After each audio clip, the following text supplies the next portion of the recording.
मार्च 2026 के ईश्वरीय महावाक्य।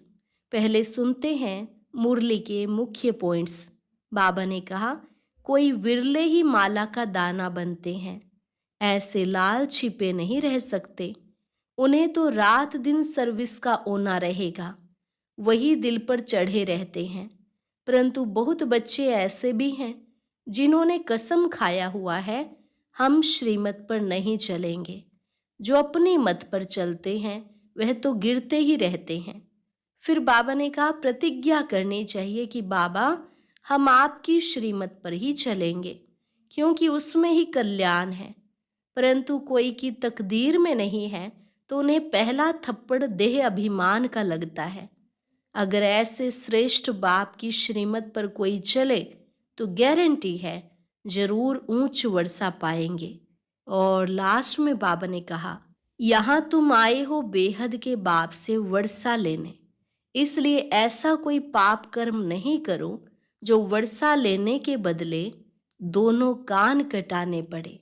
बाप तो बार बार समझाते हैं, प्रतिज्ञा की है तो उस पर पूरे रहो। कोई भूल हो जाती है तो बाप से क्षमा लेनी चाहिए। बाप के साथ हर बात में सच्चा रहना है। और अब सुनते हैं महावाक्यों को विस्तार से। मुरली का सार। मीठे बच्चे, ऊंच पद पाना है तो सच्चे बाप के साथ सदा सच्चे रहो। कोई भी भूल हो तो बाप से क्षमा ले लो। अपनी मत पर नहीं चलो। प्रश्न, कौन से लाल कभी छिप नहीं सकते हैं?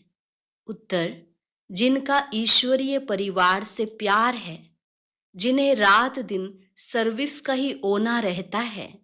ऐसे सर्विसेबल जो फरमान बरदार और वफादार हैं, कभी भी मन मत पर नहीं चलते हैं, बाप से सच्चे और साफ दिल हैं, वह कभी भी छिप नहीं सकते हैं। गीत। तुम ही हो माता पिता, तुम ही हो बंधु सखा, तुम ही हो। ओम शांति। गीत में गारंटी किसकी थी?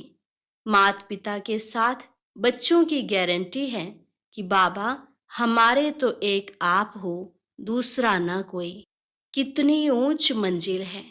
ऐसे श्रेष्ठ बाप की श्रीमत पर कोई चले तो गारंटी है वर्षा जरूर ऊंच पाएंगे। परंतु बुद्धि कहती है बड़ी ऊंची मंजिल देखने में आती है। जो कोटों में कोई में कोई सिर्फ माला के दाने बनते हैं। कहते भी हैं तुम मात पिता, परंतु माया इतनी दुस्सर है जो कोई मुश्किल ही गारंटी पर चल सके। हर एक अपने से पूछ सकते हैं कि सच सच मैं मात पिता का बना हूं? बाप कहते हैं नहीं, बहुत थोड़े हैं। तब तो देखो माला कितनों की बनती है। कितने कोटों में सिर्फ 8 की वैजंती माला बनती है। कोई कहते एक है, करते दूसरा है। इसलिए बाप भी कहते हैं, देखो कैसा वंडर है। बाबा कितना प्रेम से समझाते हैं, परंतु सपूत बच्चे बहुत थोड़े निकलते हैं। माला के दाने। बच्चों में इतनी ताकत नहीं है जो श्रीमत पर चल सके, तो जरूर रावण मत पर है, इसलिए इतना पद नहीं पा सकते हैं। कोई बिरले ही माला का दाना बनते हैं। वह भी लाल छिपे नहीं रहते, वह दिल पर चढ़े रहते हैं। रात दिन सर्विस का ही होना रहता है। ईश्वरीय संबंध से लव रहता है। बाहर में उनकी बुद्धि कहाँ नहीं जाती। ऐसा लव दैवी परिवार से रखना है। अज्ञान काल में भी बच्चों का बाप से, बहन भाइयों का आपस में बहुत ही लव रहता है। यहाँ तो कोई कोई का रिंचक मात्र भी बाप से योग नहीं है। गारंटी तो बहुत करते हैं, भक्ति मार्ग में गाते हैं। अभी तो बच्चे सम्मुख हैं। विचार किया जाता है, भक्ति मार्ग में जो गाते रहते हैं कितना लव से याद करते हैं।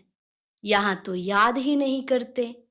बाबा का बनने से माया दुश्मन बन पड़ती है। बुद्धि बाहर चली जाती है तो माया अच्छा ही गिरा देती है। वह खुद नहीं समझते कि हम जो कुछ करते हैं वह गिरने के लिए ही करते हैं, अपनी मत पर गिरते रहते हैं। उनको पता ही नहीं पड़ता कि हम क्या कर रहे हैं। कुछ तो खामियां बच्चों में है ना, कहते एक हैं, करते दूसरा है। नहीं तो बाप से वर्षा कितना ऊंच मिलता है। सच्चाई से कितना बाप की सर्विस में लग जाना चाहिए, परंतु माया कितनी दुस्सर है। कोर्टों में कोई बाप को पूरा पहचानते हैं। बाप कहते हैं कल्प कल्प ऐसे ही होता है। पूरा वफादार फरमान बरदार न होने के कारण उन विचारों का पद ऐसा हो पड़ता है। कहते भी हैं बाबा, हम राजयोग सीख नर से नारायण, नारी से लक्ष्मी बनेंगे, राम सीता नहीं बनेंगे। हाथ भी उठाते हैं, परंतु चलन भी तो ऐसी चाहिए ना। बेहद का बाप वर्षा देने के लिए आए हैं, उनकी श्रीमत पर कितना चलना चाहिए। बहुत हैं जिन्होंने कसम खाया हुआ है कि हम श्रीमत पर नहीं चलेंगे। वह छिपे नहीं रहते। कोई की तकदीर में नहीं है तो देह अभिमान पहले थप्पड़ लगाता है, फिर है काम। काम नहीं तो क्रोध लोभ है तो सभी दुश्मन। मोह भी ऐसी चीज है जो बिल्कुल ही सत्यानाश कर देता है। लोभ भी कम नहीं है, बड़े कड़े दुश्मन हैं। पाई पैसे की चीज चोरी कर लेते हैं, यह भी लोभ है ना। चोरी की बहुत गंदी आदत है। अंदर में दिल खाना चाहिए कि हम पाप करते रहते हैं तो क्या पद पाएंगे। शिव बाबा के यज्ञ में आकर बाबा के पास हम ऐसे काम कैसे कर सकते हैं। माया बहुत उल्टे काम कराती है। कितना भी समझाओ फिर भी आदत मिटती नहीं है। कोई नाम रूप में फंस पड़ते हैं, देह अभिमान के कारण नाम रूप में भी आ जाते हैं। हर एक सेंटर का बाबा को सारा मालूम रहता है ना। बाबा भी क्या करे, समझाना तो पड़े। कितने सेंटर्स हैं, कितने बाबा के पास समाचार आते हैं। फिक्रात तो रहती है ना, फिर समझाना पड़ता है। माया कम नहीं है, बहुत तंग करती है। अच्छे अच्छे बच्चों को कहा जाता है बड़ा कहावना, बड़ा दुख पाना। यहाँ तो दुख की कोई बात नहीं है। जानते हैं कल्प पहले भी ऐसे हुआ था। ईश्वर का बनकर फिर भी माया के वश हो जाते हैं, कोई न कोई विकर्म कर लेते हैं। तब बाप कहते हैं प्रतिज्ञा तो बहुत बच्चे करते हैं कि बाबा हम आपकी श्रीमत पर जरूर चलेंगे, परंतु चलते नहीं हैं। इसलिए माला देखो कितनी छोटी बनती है। बाकी तो है प्रजा, कितनी बड़ी मंजिल है। इसमें दिल की बड़ी सफाई चाहिए। कहावत भी है सच तो बिठो नच। अगर बाप के साथ सच्चा चलते रहे तो सतयुग में श्री कृष्ण के साथ जाकर डांस करेंगे। सतयुग में श्री कृष्ण का डांस ही मशहूर है। रास लीला राधे कृष्ण की ही दिखाते हैं, पीछे राम लीला दिखाते हैं, परंतु नंबर 1 में राधे कृष्ण की रास लीला है, क्योंकि इस समय वह बाप से बहुत ही सच्चे बनते हैं तो कितना ऊंच पद पाते हैं। हाथ तो बहुत उठाते हैं, परंतु माया कैसी है। प्रतिज्ञा करते हैं तो उस पर चलना पड़े ना। माया के भूतों को भगाना है। देह अभिमान के पीछे सब भूत चटक जाते हैं। बाबा कहते हैं देही अभिमानी बन बाप को याद करो। उसमें भी सवेरे सवेरे बैठ बातें करो, बाबा की महिमा करो। भक्ति मार्ग में भल याद करते हैं, परंतु महिमा तो कोई की है नहीं। श्री कृष्ण को याद करेंगे, महिमा करेंगे, माखन चुराया उनको भगाया, अकासुर बकासुर को मारा, यह किया, बस और क्या कहेंगे। यहाँ तो सच की रति नहीं, फिर रास्ता क्या बताएंगे। मुक्ति को ही नहीं जानते। इस समय सारे विश्व पर रावण का राज्य है। सब इस समय पतित हैं। मनुष्य भ्रष्टाचारी का अर्थ भी नहीं समझते हैं। यह भी नहीं जानते कि सतयुग में निर्विकारी देवताएं थे, गाते भी हैं सर्वगुण संपन्न, 16 कला संपूर्ण, परंतु फिर कह देते वहां भी रावण, कंस, जरासंधि आदि थे। कहा जाता है पवित्र बनो, तो कहते हैं देवताओं को भी तो बच्चे आदि थे ना। अरे तुम गाते हो सर्वगुण संपन्न, संपूर्ण निर्विकारी, फिर विकार की बात कैसे हो सकती? तुम भी निर्विकारी बनो, तो कहते हैं सृष्टि कैसे बढ़ेगी, बच्चे कैसे पैदा होंगे? मंदिरों में जाकर महिमा गाते हैं, घर में आने से वह महिमा भी भूल जाते हैं। भले तुम जांच करके देखो, घर में जाकर समझाओ तो मानेंगे नहीं, वहां की बात वहां ही रही। पवित्र बनने के लिए कहो तो कहेंगे वाह, इसके बिगड़ दुनिया कैसे चलेगी। उनको पता ही नहीं कि वॉइसलेस दुनिया कैसे चलती है। बच्चों ने गीत सुना, प्रतिज्ञा करते हैं कि तुम्हारी मत पर चलेंगे, क्योंकि श्रीमत पर चलने में कल्याण है। बाप तो कहते रहते हैं श्रीमत पर चलो, नहीं तो आखिर मौत आ जाएगा। फिर ट्रिब्यूनल में सब बताना पड़ेगा, तुमने ही यह पाप किए हैं। अपनी मत पर चलकर फिर कल्प कल्प का दाग लग जाएगा। ऐसे नहीं कि एक बार फेल हुए तो दूसरे तीसरे वर्ष में पढ़ेगा। नहीं, अभी ना पास हुआ तो कल्प कल्प होता रहेगा। इसलिए पुरुषार्थ बहुत करना है। कदम कदम श्रीमत पर चलो, अंदर कुछ भी गंध ना रहे, हृदय को शुद्ध बनाना है।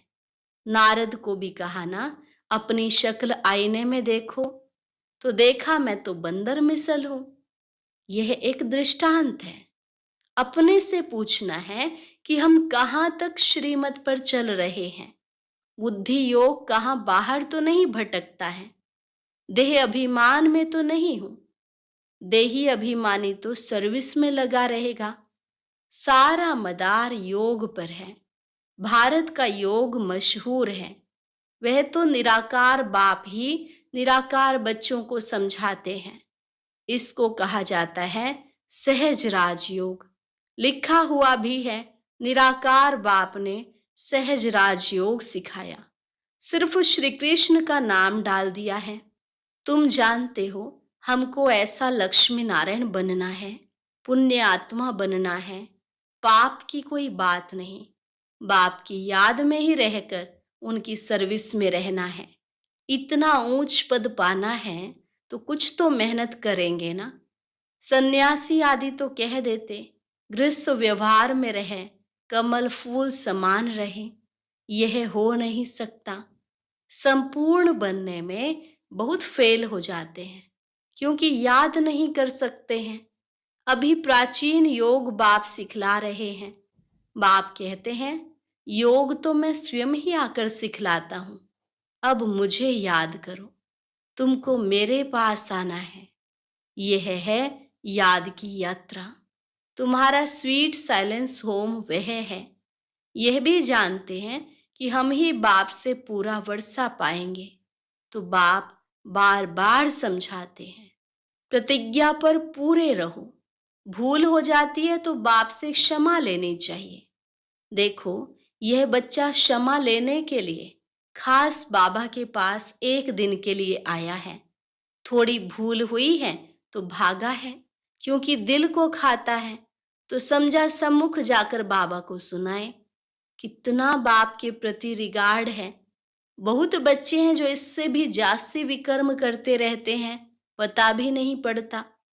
हम तो कहते हैं वाह बच्चा बड़ा अच्छा है, थोड़ी सी भूल की, क्षमा लेने आया है। बाबा का हमेशा कहना है कि भूल बताकर क्षमा ले लो, नहीं तो वह पाप वृद्धि को पाते रहेंगे, फिर गिर पड़ेंगे। मुख्य योग से ही बच सकेंगे, जिस योग की बहुत कमी है। ज्ञान तो बहुत सहज है। यह तो जैसे एक कहानी है कि आज से 5000 वर्ष पहले किसका राज्य था, कैसे राज्य किया, कितना समय किया, फिर राज्य करते करते कैसे विकारों में फंसे। कोई ने चढ़ाई नहीं की। चढ़ाई तो बाद में जब वैश्य बने तब हुई है। उन्हों से तो रावण ने राज्य छीना, तुम फिर रावण पर जीत पाकर राज्य लेते हो। यह भी किसकी बुद्धि में मुश्किल बैठता है।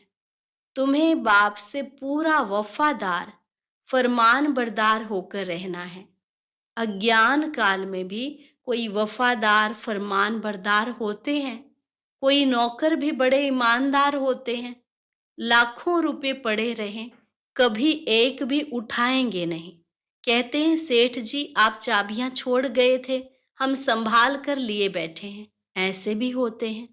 बाप तो बहुत अच्छी रीति समझाते रहते हैं। विवेक कहता है कि इस कारण से माला का दाना नहीं बनते हैं, फिर वहां जाकर दास दासियां बनेंगे। नहीं पढ़ने से जरूर यह हाल होगा। श्रीमत पर नहीं चलते हैं।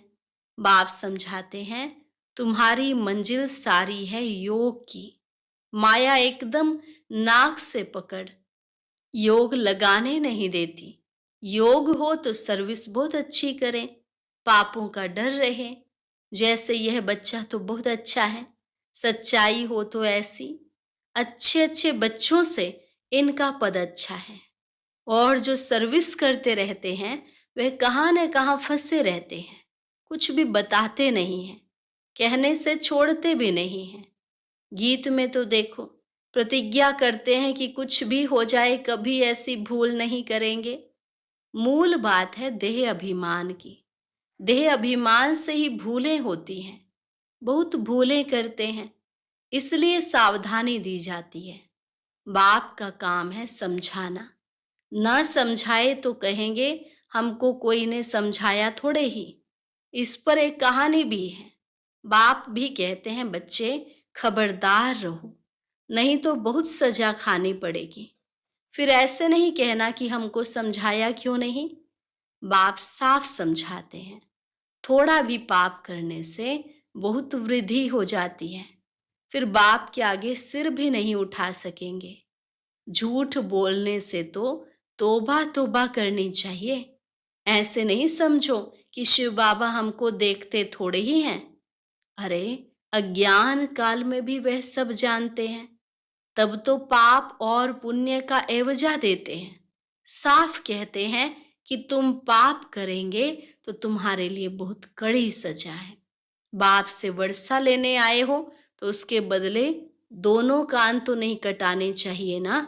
कहते एक हैं और याद करते हैं दूसरों को।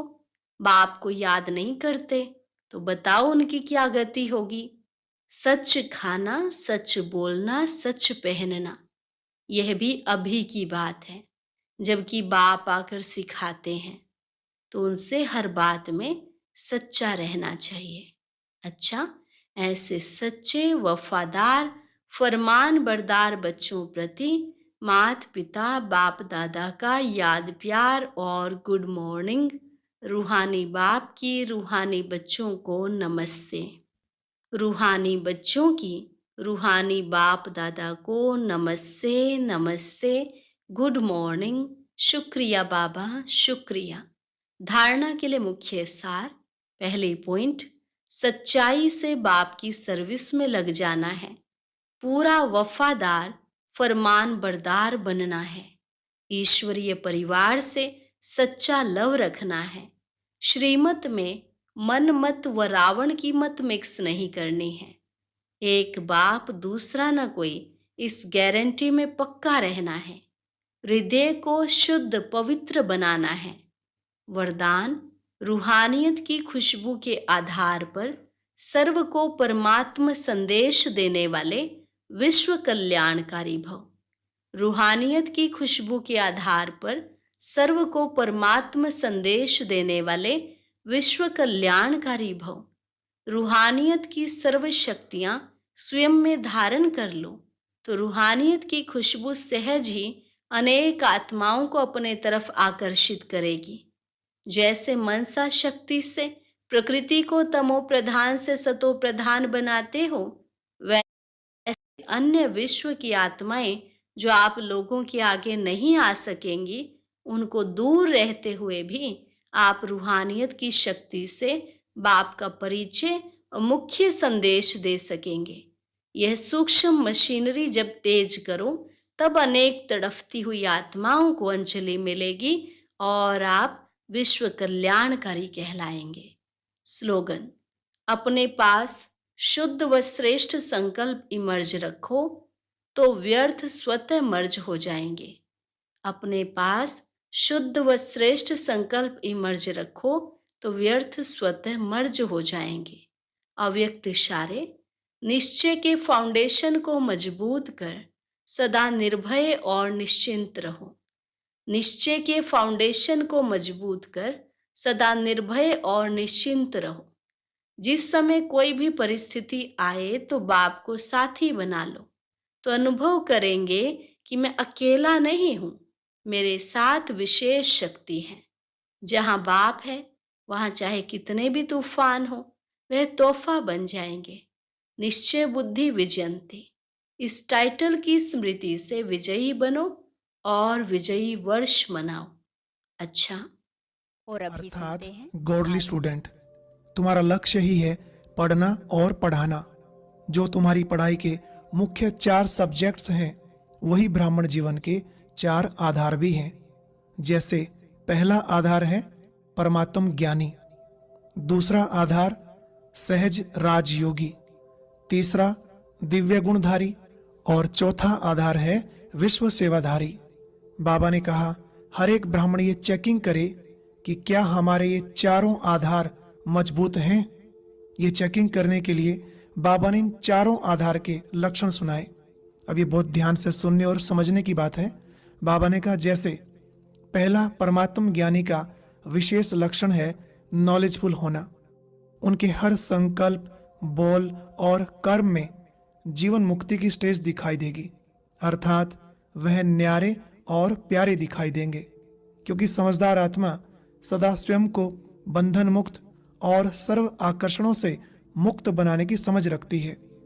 फिर दूसरा है सहज राजयोगी, अर्थात योग युक्त और युक्ति युक्त आत्मा।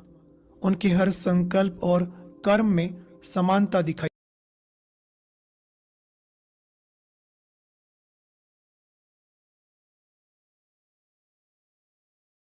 अर्थात जो सोचा वो किया, वह सिद्धि स्वरूप होंगे। फिर तीसरा है दिव्य गुणधारी। बाबा ने कहा ऐसी आत्मा का मुख्य लक्षण यही होता सदा संतुष्ट रहना और सबको संतुष्ट करना। उन्हें सभी से संतुष्टता का आशीर्वाद प्राप्त होता रहेगा। और लास्ट में बाबा ने विश्व सेवाधारी का लक्षण भी सुनाया। विश्व सेवाधारी अर्थात निर्माण और अथक, सदा जागती ज्योत होकर रहने वाली आत्मा। और जागती ज्योत माना केवल निद्रा जीत नहीं, बल्कि सर्व विघ्न जीत। तो अब हर एक ब्राह्मण इन सभी लक्षणों को सामने रखते हुए देखे कि मैंने गोडली यूनिवर्सिटी की संपूर्ण डिग्री ली है या अभी कुछ बाकी है। और अभी सुनते हैं आज की अव्यक्त